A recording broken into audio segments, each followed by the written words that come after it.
Hurmatli onajonlar, agar farzandingizda 4 oyligida ham quyidagi 5 ta xavfli belgi kuzatilsa, bu yaxshi signal belgilar emas. Diqqat qiling. Qaysi belgilar xavf tug'diruvchi belgilar hisoblanadi? Birinchisi, bola emishga qiynalsa, emganida ko'kragingizni tez-tez tishlab olsa.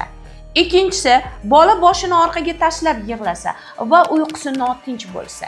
Uchinchisi, doimiy qorni dam bo'lsa va ichaklari yaxshi yurishmasa. To'rtinchisi, bolani oyoq uchiga qo'yganingizda balerina pozasida tursa. Va beshinchisi, doimiy ravishda teri ranglarida ko'karish belgilari kuzatilsa. Bu belgilarning hammasi gipertonusga xos xavfli belgilar hisoblanadi.